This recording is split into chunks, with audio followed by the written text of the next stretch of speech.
Hello friends, welcome to Hope PSC. ഇന്ന് നമുക്ക് important ആയിട്ടുള്ള കുറച്ച് ഓപ്പറേഷൻസ് പഠിക്കാം. PSC ചോദിക്കാൻ സാധ്യതയുള്ളതും ചോദിച്ചിട്ടുള്ളതുമായ കുറച്ച് ഇമ്പോർട്ടൻ്റ് ഓപ്പറേഷൻസ് നമ്മളിവിടെ ഡിസ്കസ് ചെയ്യുന്നുണ്ട്. അപ്പം സ്റ്റാർട്ട് ചെയ്യാം. 2 ദിവസം മുമ്പേ പഹൽഗാം ഭീകരാക്രമണത്തിന്റെ മുഖ്യ സൂത്രധാരനെ ഉൾപ്പെടെ 3 ഭീകരരെ വധിച്ച ഒരു ഓപ്പറേഷൻ നടന്നിട്ടുണ്ടായിരുന്നു. അതിൽ നിന്ന് തന്നെ തുടങ്ങാം. ആ ഓപ്പറേഷന്റെ പേരാണ് ഓപ്പറേഷൻ മഹാദേവ്. പഹൽഗാം ഭീകരാക്രമണത്തിന്റെ മുഖ്യ സൂത്രധാരനെ ഉൾപ്പെടെ വധിച്ച ഓപ്പറേഷനാണ് ഓപ്പറേഷൻ മഹാദേവ്.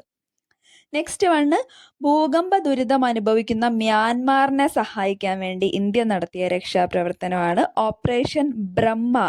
ഓപ്പറേഷൻ ബ്രഹ്മ ഇമ്പോർട്ടൻ്റ് ആണ്. ഭൂകമ്പം ഉണ്ടായിട്ടുണ്ടായിരുന്നു മ്യാൻമാറിൽ. അപ്പം ഭൂകമ്പ ദുരിതം അനുഭവിക്കുന്ന മ്യാൻമാറത്തെ ആൾക്കാരെ സഹായിക്കാൻ വേണ്ടിയിട്ട് ഇന്ത്യ നടത്തിയ രക്ഷാപ്രവർത്തനമാണ് ഓപ്പറേഷൻ ബ്രഹ്മ.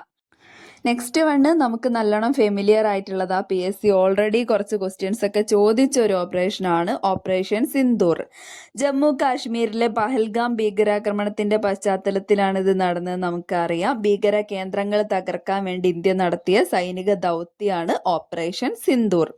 ഇതിനെക്കുറിച്ച് കുറച്ച് ഡീറ്റെയിലിംഗ് ആയിട്ട് നമ്മൾ പഠിക്കണം. 2025 മെയ് 7-നാണ് ആരംഭിച്ചത്. എന്നാ ആരംഭിച്ചത്? 2025 മെയ് 7-ന്. ഇന്ത്യ 9 ഭീകര കേന്ദ്രങ്ങൾ ഇതുവഴി ആക്രമിച്ചിട്ടുണ്ട് കേട്ടോ. ഓപ്പറേഷൻ സിന്ദൂറിൽ ഇന്ത്യ 9 ഭീകര കേന്ദ്രങ്ങൾ ആക്രമിച്ചു. 13 എയർബേസുകൾ ആക്രമിച്ചു. ഓക്കെ, ഇന്ത്യയുടെ വ്യോമ പ്രതിരോധ സംവിധാനം സുദർശന ചക്ര എന്നുള്ള പേരിലാണ് അറിയപ്പെടുന്നത്.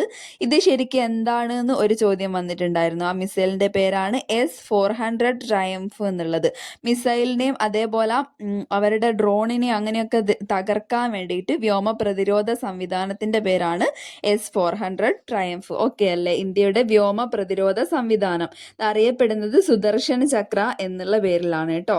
ഇത് കൂടാതെ ഇതിന്റെ പത്രസമ്മേളനം നടത്തിയ 2 ഇന്ത്യൻ വനിതാ സൈനിക ഉദ്യോഗസ്ഥരെ പറ്റിയിട്ടും PSC ചോദിച്ചിട്ടുണ്ട്. കേണൽ സോഫിയ ഖുറേഷിയും വിംഗ് കമാൻഡർ വ്യോമിക സിംഗും. വിംഗ് കമാൻഡർ എന്ന് പറയുമ്പോൾ വിങ് വാ, അപ്പൊ വ്യോമിക സിംഗ്. അപ്പൊ wing commander Vyomika Singh. Okay, പിന്നെ കേണലാണ് സോഫിയ ഖുറേഷി. ഇവർ 2 പേരും കൂടിയാണ് പത്രസമ്മേളനം നടത്തിയത്. 2 ധീര വനിതകൾ നമുക്കറിയാം അല്ലേ. നെക്സ്റ്റ് വണ് ഓപ്പറേഷൻ അജയ് ആണ്. ഇസ്രായേൽ ഹമാസ് സംഘർഷ മേഖലയിൽ കുടുങ്ങിപ്പോയിട്ടുള്ള ഇന്ത്യൻ പൗരന്മാരെ തിരിച്ചു കൊണ്ടുവരാൻ വേണ്ടിയിട്ട് ഇന്ത്യൻ സൈന്യം നടത്തിയിട്ടുള്ള ഓപ്പറേഷനാണ് ഓപ്പറേഷൻ അജയ്.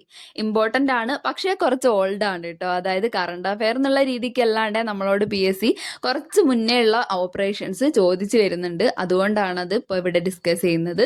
കഴിഞ്ഞ വീക്കിൽ CPO എക്സാം നടന്നപ്പോൾ നമ്മളോട് ചോദിച്ചിട്ടുള്ള ക്വസ്റ്റ്യൻ ആണ് കേട്ടോ ഓപ്പറേഷൻ അജയ്. അപ്പോൾ ഓർത്ത് വെച്ചേക്കാം, ഇസ്രായേൽ ഹമാസ് സംഘർഷ മേഖലയിൽ കുടുങ്ങിപ്പോയിട്ടുള്ള ഇന്ത്യൻ പൗരന്മാരെ രക്ഷിക്കാൻ വേണ്ടിയിട്ടാണ് ഓപ്പറേഷൻ അജയ്. ഓക്കെ, ഇത് റിലേറ്റഡ് ആ സമയത്ത് നടന്നിട്ടുള്ള ഓപ്പറേഷൻ ഗംഗ, കാവേരി, കരുണ അതൊക്കെ നമുക്ക് നോക്കാം കേട്ടോ. അതിന്റെ മുമ്പേ റീസെന്റ് ഉള്ളതൊന്ന് കഴിഞ്ഞോട്ടെ. അപ്പം next one operation Sindhu. Operation Sindhu എന്താണ്? ഇറാനിൽ നിന്ന് ഇന്ത്യൻ പൗരന്മാരെ രക്ഷപ്പെടുത്തുന്നതിന് വേണ്ടി ഇന്ത്യൻ സർക്കാർ ആരംഭിച്ച ഒഴിപ്പിക്കൽ പ്രവർത്തനത്തിന്റെ പേരാണ് ഓപ്പറേഷൻ സിന്ധു. ഇറാനിൽ നിന്ന് ഇന്ത്യൻ പൗരന്മാരെ രക്ഷപ്പെടുത്താൻ വേണ്ടിയിട്ട് operation Sindhu. Okay, next one operation Jal റാഹത്ത് 2 ആണ്. ജൽ റാഹത്ത് എന്ന് പറയുമ്പോൾ ജൽ എന്ന് പറഞ്ഞാൽ വെള്ളം അല്ലേ. അപ്പം വെള്ളപ്പൊക്കം, അതായത് വടക്ക് കിഴക്കൻ മേഖലയിലുള്ള വെള്ളപ്പൊക്ക ബാധിതമായ നാഗാലാൻഡ്, ആസാം, മണിപ്പൂർ എന്നിവിടങ്ങളിൽ ഇന്ത്യൻ സൈന്യം ഏകോപിതമായി വിന്യസിച്ച മാനുഷിക സഹായ ദുരന്ത നിവാരണ ഓപ്പറേഷനാണ് ഓപ്പറേഷൻ ജൽ റാഹത്ത് 2. അപ്പൊ ഇതൊരു ഡിസാസ്റ്റർ മാനേജ്മെന്റിന്റെ ഓപ്പറേഷനാണ് ഓപ്പറേഷൻ ജൽ റാഹത്ത് 2. വെള്ളപ്പൊക്കത്തിൽ നിന്ന് ആൾക്കാരെ രക്ഷപ്പെടുത്താൻ വേണ്ടിയിട്ടാണ് കേട്ടോ. Next one operation Shiva. എന്താ ഓപ്പറേഷൻ ശിവ? അമർനാഥ് യാത്രയുടെ സുഗമവും സുരക്ഷിതവുമായ നടത്തിപ്പിന് വേണ്ടിയിട്ട് സുരക്ഷാ സേന ആരംഭിച്ചിട്ടുള്ള ഓപ്പറേഷനാണ് ഓപ്പറേഷൻ ശിവ. ഓക്കെ, അടുത്തത് ഇന്ത്യക്ക് പങ്കില്ലാത്തൊരു ഓപ്പറേഷനാണ് ഓപ്പറേഷൻ റൈസിംഗ് ലയൺ. ജസ്റ്റ് ഓർത്ത് വെച്ചേക്കണം, 2025 ജൂണിൽ ഇസ്രായേൽ ഇറാനിനെതിരെ ആരംഭിച്ച സൈനിക നടപടിയാണ് കേട്ടോ ഓപ്പറേഷൻ റൈസിംഗ് ലയൺ. ഇനി ഇന്ത്യയിലേക്ക് തന്നെ നമുക്ക് തിരിച്ചു പോവാം. സിറിയ, തുർക്കി എന്നീ രാജ്യങ്ങൾ നടന്ന ഭൂകമ്പത്തെ തുടർന്ന് ഇന്ത്യ നടത്തിയ രക്ഷാദൗത്യമാണ് ഓപ്പറേഷൻ ദോസ്ത്. ഓപ്പറേഷൻ ദോസ്ത് വിവരിക്കുകയാണ്. സിറിയ, തുർക്കി എന്നീ രാജ്യങ്ങളിൽ നടന്ന ഭൂകമ്പത്തിനെ തുടർന്നിട്ട് ഇന്ത്യ നടത്തിയ രക്ഷാദൗത്യമാണ്. ഓക്കെ, നെക്സ്റ്റ് വണ് അഫ്ഗാനിൽ നടന്ന കലാപത്തിൽ അകപ്പെട്ട ഇന്ത്യക്കാരെ തിരികെ എത്തിക്കാൻ വേണ്ടിയിട്ടുള്ള ഓപ്പറേഷനാണ് ഓപ്പറേഷൻ ദേവി ശക്തി. ഓപ്പറേഷൻ ദേവി ശക്തി അഫ്ഗാനിസ്ഥാനിൽ നടന്ന കലാപത്തിൽ അകപ്പെട്ട ഇന്ത്യക്കാരെ തിരികെ എത്തിക്കാനുള്ള ഓപ്പറേഷനാണ്. നെക്സ്റ്റ് വണ് മോഖ ചുഴലിക്കാറ്റ് ബാധിച്ച മ്യാൻമാറിനെ സഹായിക്കാൻ ഇന്ത്യ നടത്തിയ ഓപ്പറേഷനാണ് operation Karuna.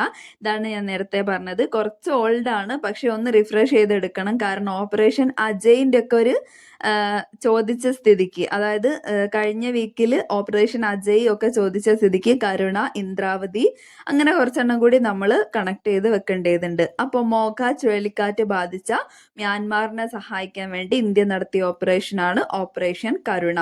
Okay, next one യമനിൽ നിന്ന് ഇന്ത്യക്കാരെ ഒഴിപ്പിക്കാൻ വേണ്ടിയിട്ട് നടത്തിയ ഓപ്പറേഷനാണ് operation Rahat. Operation Rahat. Okay, next one രാഷ്ട്രീയ അരക്ഷിതാവസ്ഥ രൂക്ഷമായിട്ടുള്ള ഹെയ്ത്തിയിൽ നിന്ന് ഇന്ത്യക്കാരെ ഒഴിപ്പിക്കാൻ വേണ്ടിയിട്ടാണ് ഓപ്പറേഷൻ ഇന്ദ്രാവതി. ഹെയ്ത്തിയിൽ നിന്ന് ഇന്ത്യക്കാരെ ഒഴിപ്പിക്കാൻ ഇന്ദ്രാവതി. ഹെയ്ത്തി, ഇന്ദ്രാവതി രണ്ടും എൻഡ് ചെയ്യുന്നത് തീ അങ്ങനെയാണ്. ഹെയ്ത്തി, ഇന്ദ്രാവതി.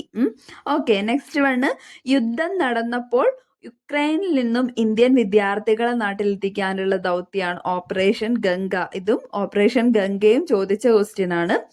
ആഭ്യന്തര കലാപം രൂക്ഷമായ സുഡാനിൽ നിന്നും ഇന്ത്യക്കാരെ രക്ഷിച്ച് നാട്ടിലെത്തിക്കാനുള്ള ദൗത്യമാണ് ഓപ്പറേഷൻ കാവേരി. ഓപ്പറേഷൻ കാവേരി സുഡാനിൽ നിന്നും ഇന്ത്യക്കാരെ രക്ഷിക്കാൻ വേണ്ടിയിട്ടുള്ളതാണ്. ഓക്കെ, ജസ്റ്റ് നമുക്കൊന്ന് റിവൈസ് ചെയ്യാം. ഓപ്പറേഷൻ ഗംഗ എവിടെയാണ്? ഉക്രൈനിലാണ് അല്ലെ. ഇന്ത്യ ഗവൺമെന്റിന്റെ രക്ഷാദൗത്യമായിട്ടുള്ള ഓപ്പറേഷൻ ഗംഗ ഉക്രൈനിലാണ്. ഓപ്പറേഷൻ ദേവി ശക്തി അഫ്ഗാനിസ്ഥാനിലാണ്. ദോസ്ത് ആണെങ്കിലോ തുർക്കിയിലും സിറിയയിലുമാണ്. ഓക്കെ, അടുത്തത് ഓപ്പറേഷൻ കാവേരി സുഡാനിലാണ്. ഓപ്പറേഷൻ കരുണ മ്യാൻമാറിൽ നടത്തിയിട്ടുള്ള ഓപ്പറേഷനാണ്. ഇസ്രായേലിൽ നടത്തിയിട്ടുള്ളതാണെങ്കിലോ ഇസ്രായേലിൽ ഇന്ത്യൻ സൈന്യം അജയ്. ഓപ്പറേഷൻ അജയ് ആണ്. സെറ്റ് ആണല്ലോ. ഇനി നമുക്ക് കേരളത്തിലേക്ക് കടക്കാം കേട്ടോ. ആന്റിബയോട്ടിക്കുകളുടെ അമിത ഉപയോഗം തടയാൻ വേണ്ടി കേരളത്തിൽ ആരംഭിച്ച പരിശോധനയാണ് ഓപ്പറേഷൻ അമൃത്. ഈ രണ്ട് റീസെന്റ് ആയിട്ട് നടന്നിട്ടുള്ള ഒരു PSC എക്സാമിൽ 2 തവണ ചോദിച്ചിട്ടുള്ള ഒരു ക്വസ്റ്റ്യൻ ആണ്. റിപ്പീറ്റ് ചെയ്ത് വരെ ചോദിച്ചിട്ടുള്ള ഒരു ക്വസ്റ്റ്യൻ ആണ് ഓപ്പറേഷൻ അമൃതിനെ കുറിച്ചിട്ട്. കുറിപ്പടി ഇല്ലാതെ മരുന്ന് വിറ്റ് കഴിഞ്ഞാൽ നടപടി എടുക്കുന്നതൊക്കെ ഇതുമായിട്ട് റിലേറ്റഡ് ആണ്. ആന്റിബയോട്ടിക്കുകളുടെ അമിത ഉപയോഗം തടയാൻ വേണ്ടിയിട്ട് കേരളത്തിൽ ആരംഭിച്ച പരിശോധനയാണ്. സെറ്റ് ആണല്ലോ. ഇനി ഈ ഡിസ്ട്രിക്ട് ഓൺലൈൻ പോർട്ടൽ സംവിധാനം വേണ്ട വിധം പ്രവർത്തിക്കുന്നില്ലെന്ന വിവരത്തിന്റെ അടിസ്ഥാനത്തിൽ വില്ലേജ് ഓഫീസുകളിൽ വിജിലൻസ് നടത്തിയ സംസ്ഥാന വ്യാപക മിന്നൽ പരിശോധനയാണ് ഓപ്പറേഷൻ സുതാര്യത. ഗവൺമെന്റ് ഓഫീസുകൾ ഭയങ്കര സുതാര്യമായിരിക്കണം അല്ലെ. അപ്പോൾ സുതാര്യത, വിജിലൻസ് വില്ലേജ് ഓഫീസിൽ സുതാര്യത. സെറ്റ് ആണല്ലോ. ഈ ഡിസ്ട്രിക്റ്റ് ആയിട്ട് ബന്ധപ്പെട്ടിട്ടാണ്. ഈ ഡിസ്ട്രിക്ട് ഓൺലൈൻ പോർട്ടലിന്റെ പ്രവർത്തനം സംബന്ധിച്ചിട്ട് വില്ലേജ് ഓഫീസുകളിൽ വിജിലൻസ് നടത്തിയ ഓപ്പറേഷനാണ് ഓപ്പറേഷൻ സുതാര്യത. സെറ്റ് ആണല്ലോ. നെക്സ്റ്റ് വണ് ഓപ്പറേഷൻ സാഗർ റാണി. എന്താണ് ഓപ്പറേഷൻ സാഗർ റാണി?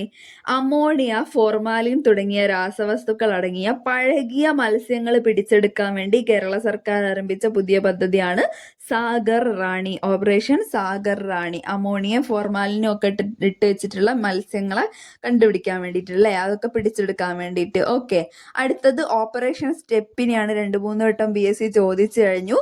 ഡ്രൈവിംഗ് പരിശീലനത്തിലെ ക്രമക്കേടുകൾ കണ്ടെത്താൻ വേണ്ടി വിജിലൻസ് നടത്തിയ ഓപ്പറേഷനാണ് ഓപ്പറേഷൻ സ്റ്റെപ്പിനി. നെക്സ്റ്റ് വണ് സംസ്ഥാന വ്യാപകമായി മോട്ടോർ വാഹന വകുപ്പിന്റെ ഓഫീസുകളിൽ പരിശോധന നടത്തിയിട്ടുണ്ടായിരുന്നു. അതിന്റെ ഓപ്പറേഷന്റെ പേര് ക്ലീൻ വീൽസ് എന്നാണ് കേട്ടോ. Operation clean wheels. കേരളത്തിലെ 14 ജില്ലകളിലും ഈ ഓപ്പറേഷൻ നടത്തിയിട്ടുണ്ട്. സംസ്ഥാന വ്യാപകമായിട്ട് മോട്ടോർ വാഹന വകുപ്പിന്റെ ഓഫീസുകളിൽ നടത്തിയ പരിശോധന. ഓക്കെ, നെക്സ്റ്റ് വണ് കാണാതാകുന്ന കുട്ടികളെ കണ്ടെത്താൻ വേണ്ടിയിട്ട് കേരള സർക്കാർ ആരംഭിച്ച പദ്ധതിയാണ് ഓപ്പറേഷൻ വാത്സല്യ. ഇത് സ്റ്റാർട്ട് ചെയ്ത ഡേറ്റ് ഒന്ന് ഓർത്ത് വെച്ചേക്കാം. 2015 ഒക്ടോബർ 9 കേട്ടോ. 2015 സ്റ്റാർട്ട് ചെയ്തിട്ടുണ്ട് ഓപ്പറേഷൻ വാത്സല്യ. സെറ്റ് ആണല്ലോ. അടുത്തത് ഓണ വിപണി മുന്നിൽ കണ്ടുകൊണ്ട് വ്യാജ വെളിച്ചെണ്ണയുടെ ഒഴുക്ക് നിയന്ത്രിക്കാൻ വേണ്ടി ഭക്ഷ്യസുരക്ഷാ വകുപ്പ് നടപ്പിലാക്കുന്ന ഓപ്പറേഷനാണ് ഓപ്പറേഷൻ നാളികേരം. നമുക്കറിയാമല്ലേ, വെളിച്ചെണ്ണയ്ക്കും നാളികേരത്തിനൊക്കെ ഭയങ്കര വിലയാണ് അല്ലേ. അപ്പോൾ ഓണ വിപണി മുന്നിൽ കണ്ടുകൊണ്ട് വ്യാജ വെളിച്ചെണ്ണയുടെ ഒഴുക്ക് നിയന്ത്രിക്കാൻ വേണ്ടിയിട്ട് ഭക്ഷ്യസുരക്ഷാ വകുപ്പ് നടപ്പിലാക്കുന്ന ഓപ്പറേഷനാണ് ഓപ്പറേഷൻ നാളികേര. ഓക്കെ, നെക്സ്റ്റ് കേരളത്തിൽ ലഹരി വ്യാപാരം തടയുന്നതിന് വേണ്ടി എക്സൈസ് വകുപ്പിന്റെ നേതൃത്വത്തിൽ ആരംഭിച്ച ഓപ്പറേഷനാണ് operation clean slate. Clean slate ആണ് കേട്ടോ, സ്ലേറ്റ്, സ്റ്റേറ്റ് അല്ല, സ്ലേറ്റ് ആണ്. അപ്പൊ കേരളത്തിൽ ലഹരി വ്യാപാരം തടയുന്നതിന് വേണ്ടി എക്സൈസ് വകുപ്പിന്റെ നേതൃത്വത്തിൽ ആരംഭിച്ച ഓപ്പറേഷൻ ക്ലീൻ സ്ലേറ്റ്. സെറ്റ് ആണല്ലോ. അടുത്തത്, ലൈസൻസ് ഇല്ലാതെ പ്രവർത്തിക്കുന്ന സ്ഥാപനങ്ങളെ കണ്ടെത്താൻ ഭക്ഷ്യസുരക്ഷാ വകുപ്പിന്റെ നേതൃത്വത്തിൽ സംസ്ഥാന വ്യാപകമായി നടത്തിയ പരിശോധനയാണ് ഓപ്പറേഷൻ ഫോസ്കോസ്. ഫോസ്കോസ് എന്ന് പറയുമ്പോൾ ഫോർ ഫുഡ് എന്ന് ആലോചിക്കാം. അപ്പൊ ഭക്ഷ്യസുരക്ഷാ വകുപ്പിന്റെ നേതൃത്വത്തിൽ ലൈസൻസ് ഇല്ലാത്ത സ്ഥാപനങ്ങളെയൊക്കെ കണ്ടുപിടിക്കാൻ വേണ്ടിയിട്ട് പരിശോധന നടത്തിയതാണ് ഓപ്പറേഷൻ ഫോസ്കോസ്. അപ്പൊ ഇത്രയാണ് നമ്മൾ ഈ ഒരു ഇതിൽ നോക്കുന്നത്.